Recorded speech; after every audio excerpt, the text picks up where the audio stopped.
On June 4th, 1996, Europe launched its brand new rocket, the Ariane 5. 37 seconds later, it tore itself apart. It wasn't sabotage and it wasn't bad luck. The rocket was destroyed by a single number that got too big for the space it was stored in. The Ariane 5 was a big deal.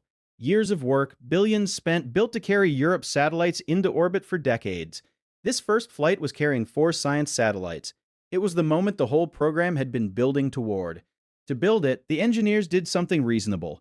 Parts of the older Ariane 4 rocket had worked reliably for years, so rather than write everything from scratch, they reused some of that proven software.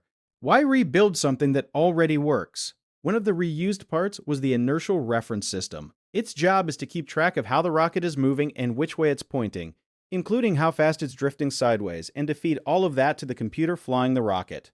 Get this wrong and the rocket has no idea where it is. Buried inside that system was a small routine that only mattered before launch. Its job was to get everything lined up while the rocket was still on the pad. On the older Ariane 4, this routine was deliberately left running for about 40 seconds after liftoff. A just in case the countdown was paused and had to be resumed. On the Ariane 5, that routine had no purpose once the rocket left the ground. But the software was reused exactly as it was.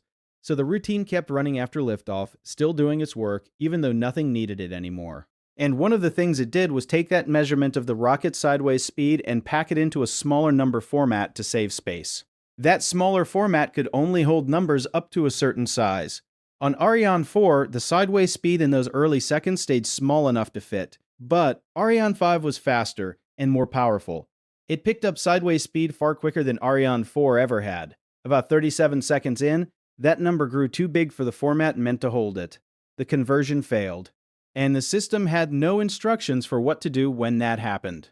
So it treated it as a serious fault, and the whole unit shut itself down, even though this calculation no longer mattered to the flight at all. There was a backup unit, ready to take over, but it was running the exact same software, doing the exact same calculation.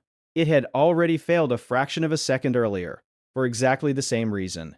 Now, the main computer had no working guidance at all. What it did get was the error data the failed unit had put out on its way down. It read that data as if it were real flight information, and it acted on it. It thought the rocket was veering hard, so it corrected hard. It swung the engines and the boosters as far as they would go. That sudden movement is what actually started tearing the rocket apart. Moments later, the self-destruct system finished the job.